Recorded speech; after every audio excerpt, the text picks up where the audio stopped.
Hello guys, আসসালামু আলাইকুম। তো আজকে আমরা যে টপিকটা নিয়ে আলোচনা করবো এটা হচ্ছে নদী নৌকার টপিক। ভেক্টরের গতিবিদ্যায় আমরা এই টপিকটি নিয়ে পড়েছি। আজকে ইনশাল্লাহ ক্লিয়ার হয়ে যাবে। আসলে সর্বনিম্ন সময় সর্বনিম্ন দূরত্ব এই বিষয়ে ইনশাল্লাহ ক্লিয়ার হয়ে যাবে। প্রথমে আমরা দেখি স্রোতের বেগ, নৌকার বেগ, এগুলোর সাথে পরিচিত হই। স্রোতের বেগটা হচ্ছে সবসময় ডান দিকে, এই চিত্র অনুযায়ী ডান দিকে, আর নৌকার বেগটা আলফা কোণে আছে, উলম্বের সাথে আলফা কোণ, মানে স্রোতের বেগের সাথে 90 প্লাস আলফা কোণ।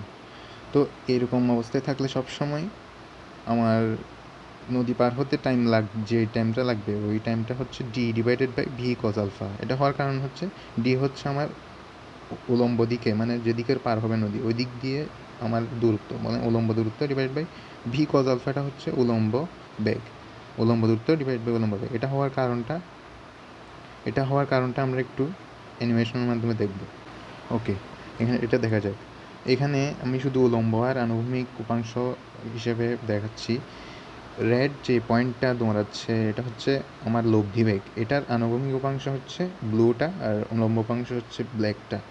তো রেড পয়েন্টটা যেই স্পিডে যাচ্ছে, রেড পয়েন্টটা স্টার্ট পয়েন্ট থেকে এন্ড পয়েন্টে যেতে যে সময়টা লাগতেছে, এর ছায়া মানে উলম্ব ছায়াটা কিন্তু সেই সময়ে যাচ্ছে। তাহলে আমরা বলতে পারতেছি আসল দূরত্ব ডিভাইড বাই আসল বেগ, মানে রেড পয়েন্টার বেগ, এটা ইকুয়াল টু উলম্ব দূরত্ব ডিভাইড বাই উলম্ব বেগ, মানে ওই ব্ল্যাকটা। যেহেতু দুটোটা একই সময় লাগতেছে তাহলে আমরা এটা বলতে পারতেছি।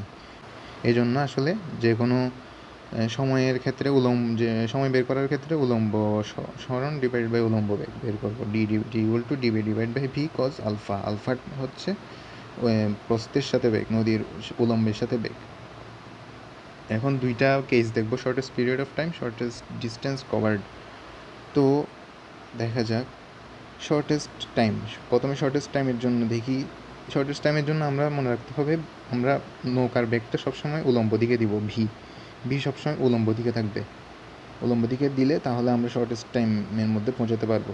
শর্টেস্ট টাইম কত লাগবে? টি মিনিমাম হচ্ছে D divide by V cos 0 degree, যেহেতু আলফা এখানে 0, তাহলে টি মিনিমাম হবে ডি ডিভাইডেড বাই ভি। আর শর্টেস্ট ডিস্টেন্সের জন্য T equal to D divided by V cos alpha. এখানে ভি কজ আলফা, এখানে ডিস্টেন্স কভারের জন্য একটা জিনিস মনে রাখতে হবে, ভি এখানে শর্টেস্ট ডিস্টেন্স যাওয়া মানে হচ্ছে প্রস্থ বরাবর পৌঁছানো। তাহলে আমার লব্ধিটা সবসময় প্রস্থ বরাবর থাকবে, তাহলে আমার আনুভূমিক কোনো উপাংশ থাকবে না। এখানে যেহেতু ইউ আছে, ইউকে কাটতে হবে, তাহলে ইউকে কাটার জন্য আমাকে ভি এর দিকে ভি এর আনুভূমিক উপাংশটা, যেহেতু আলফাটা উলম্বের সাথে আছে, তাহলে ভি এর এখানে আনুভূমিক উপাংশ ভি সাইন আলফা যেটা, ওটা ইউ এর বিপরীত দিকে ইউ এর সমান হতে হবে। তাহলে V sine alpha equal to U হলে তাহলে আমাদের আনুভূমিকভাবে আমরা কোনো বেগ পাবো না। তাহলে এটা ফাইনালি সোজাসুজিভাবে অপর পারে পৌঁছাবে।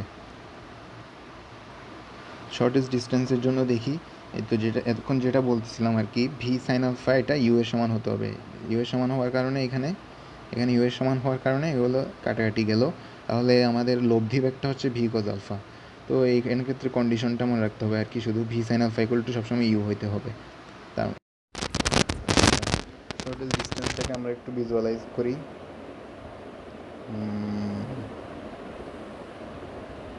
ওকে, দেখি এখানে ব্লু কালারটা হচ্ছে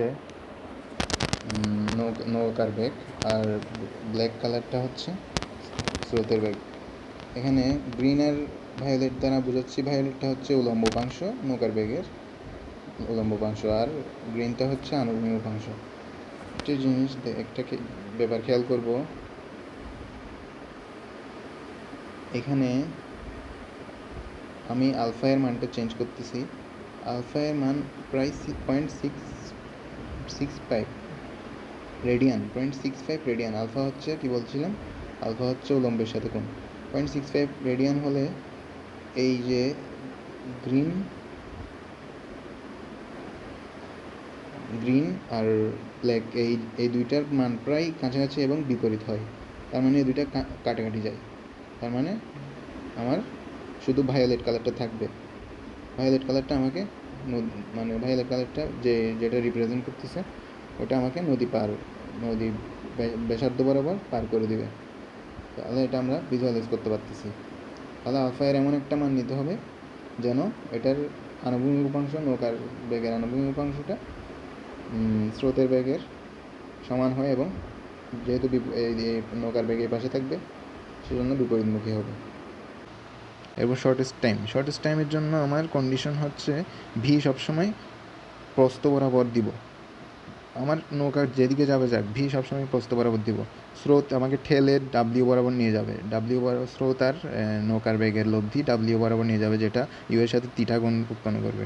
থিটাটা বের করতে পারবো এখান থেকে, V divided by U, tan theta equal to V divided by U, তাহলে থিটা ইকুয়াল টু বের হয়ে যাবে, আর টি মিনিমাম বের হবে। তাহলে এখান থেকে একটা ত্রিকোণমিতির মাধ্যমে আমরা পাবো ত্রিভুজ ও এ, এই তো ত্রিভুজ ডি হচ্ছে লম্ব, এই ত্রিভুজটার মধ্যে ডি লম্ব, তাহলে tan sine theta equal to D divided by O A. তাহলে ও এ ডিস্টেন্সটা হচ্ছে আমরা পেয়ে যাবো এখান থেকে ও এ ডিভাইডেড বাই ডাব্লিউ, তার মানে D by sine theta divide by W, এটা হচ্ছে টি মিনিমাম। সরাসরি ভি যদি আমি প্রস্থ বরাবরই দিই, নৌকার বেগ যদি আমরা প্রস্থ বরাবরই দিই, তাহলে আমরা শর্টেস্ট টাইম পাবো। তাহলে শর্টেস্ট টাইম হচ্ছে ডি ডিভাইড বাই ভি।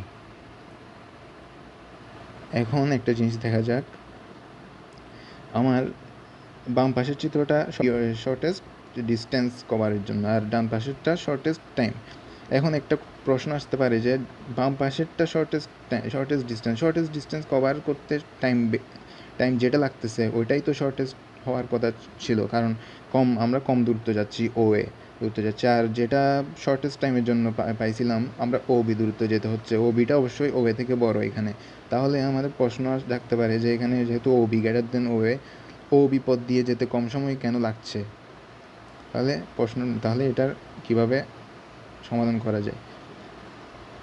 সমাধান করার জন্য আমরা কিছু ডেটা ইনপুট দিই। এখানে আমরা স্রোতের বেগটা 3 ইনপুট দিলাম, আর ডান পাশের চিত্রটা দেখব আগে। ডান পাশের চিত্রে 4 হচ্ছে নৌকার বেগ দিলাম 4 সরাসরি উলম্ব দিকে, তার মানে এটা শর্টেস্ট টাইম আসবে, আর আসে নাকি দেখা যাক। তাহলে এই ক্ষেত্রে 4 আর 3 এর লব্ধি হবে 5, আর থিটাটা এখান থেকে বের করলে tan ইনভার্স 4/3 প্রায় 53 ডিগ্রি পাবো। এরপর বাম পাশের চিত্রে দেখলে 4 হচ্ছে আমার নৌকার বেগ, আলফা এর এমন একটা মান দিতে হবে যেন 4 sin আলফা ইকুয়াল টু 3 হয়। এর আগে আমরা কন্ডিশন দেখে আসলাম। তাহলে 4 sin আলফা এর মান 48.6 ডিগ্রি এর জন্য আমরা পাবো হচ্ছে 4 sin আলফা ইকুয়াল টু 3। তাহলে আমাদের আনুভূমিকগুলো কাটাকাটি যাবে, আনুভূমিক যতগুলো বেগ আছে সব কাটাকাটি যাবে, উলম্ব দিকে শুধু থাকবে 2.64 cos আলফা মানে 2.6। তাহলে আমার এটার জন্য আমার টি লাগবে, টিএসডি মানে টি শর্টেস্ট ডিস্টেন্স। এটার জন্য T equal to D divided by 2.6, মানে 2.6 হচ্ছে বেগ, ও এ বরাবর বেগ, ও এ হচ্ছে ডি, ও এর ডিস্টেন্সটা হচ্ছে ডি মানে নদীর প্রস্থ। আর শর্টেস্ট টাইম টি মানে টি শর্টেস্ট টাইমের জন্য আমরা টিটা পাচ্ছি কত, D divided by sine 53 degree, মানে ওই যে কিছুক্ষণ আগে যেটা দেখলাম D divide by sine theta divided by W, এখানে ডাব্লিউ যেহেতু 5, তাহলে D divide by sine 53 degree divide by 5, এখান থেকে আসবে ডি ডিভাইড বাই প্রায় 4। তো এখান থেকে দুইটা পাইলাম, এই দুইটা থেকে আমরা যেমন দেখব কোনটা ছোট কোনটা বড়, তাহলে ইজিলি প্রমাণিত হয়ে যাবে। এখান থেকে যে কোনো একটা বাচ্চাও বলতে পারবে যে হর ছোট হলে ওটা বড় হয়, তাহলে 2.6 যেহেতু ছোট, তাহলে D divide by 2.6 greater than D divide by 4 হবে। তাহলে অবশ্যই শর্টেস্ট ডিস্টেন্সের জন্য যে টাইমটা লাগবে ওটা শর্টেস্ট টাইমের জন্য যে কন্ডিশনটা দিচ্ছিলাম ওই কন্ডিশনে যে টাইমটা লাগতেছে ওই টাইমটাই শর্টেস্ট ডিস্টেন্স দিয়ে গেলেও ওইটা আমাদের বেশি সময় লাগতেছে। তাহলে কম সময় লাগার জন্য অবশ্যই এভাবে নৌকার বেগ দিতে হবে। এবার স্রোতে ঠেলে যেদিকে নিয়ে যাক, কিন্তু আমরা শর্টেস্ট টাইমের মধ্যে পৌঁছাতে পারবো। এখন আমরা একটু আউট টপিক পড়ব, আউট অফ বুক।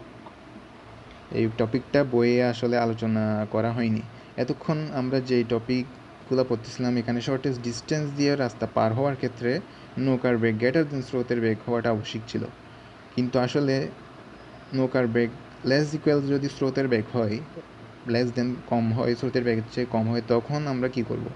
তখন কোনো উপায় আছে কি নাকি শর্টেস্ট ডিস্টেন্স পাওয়ার? আসলে উপায় আছে। তো আমরা একটা প্রবলেম দেখব।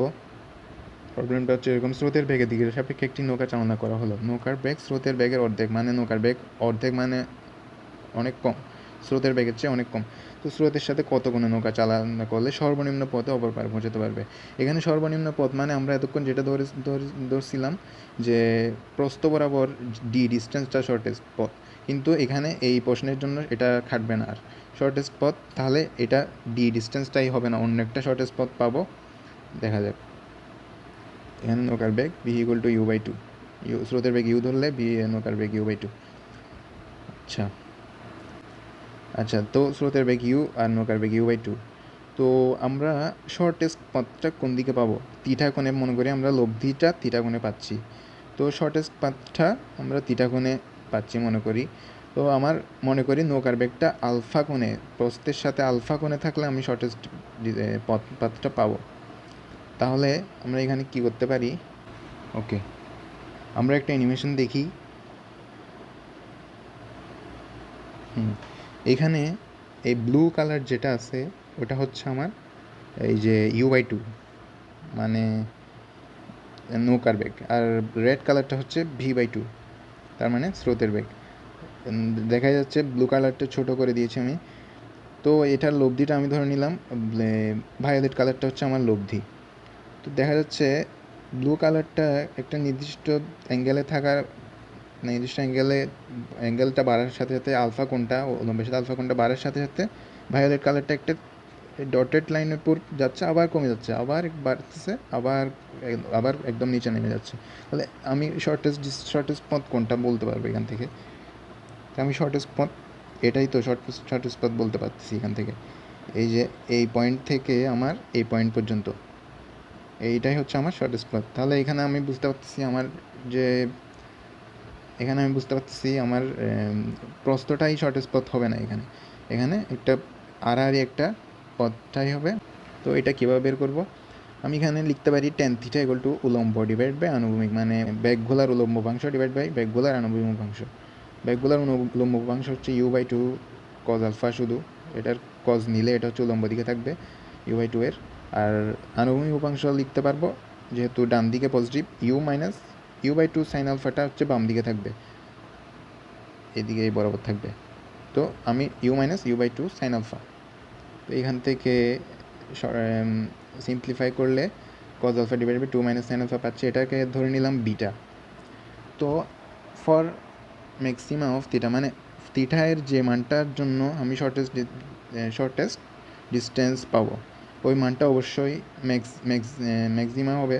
কারণ ওই যে আমরা কিছুক্ষণ আগে অ্যানিমেশনটাই দেখে বুঝেছিলাম যে একটা পয়েন্টে একটা নির্দিষ্ট আলফা এর জন্য থিটাটা হাইয়েস্ট হচ্ছে, তখন আমরা শর্টেস্ট পথটা পাচ্ছি।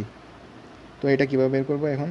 তাহলে আমরা আলফা এর সাপেক্ষে যদি থিটাকে ডিফারেন্সিয়েট করি তাহলে আমরা 0 পাবো ম্যাক্সিমাতে, থিটা এর ম্যাক্সিমা পয়েন্টে।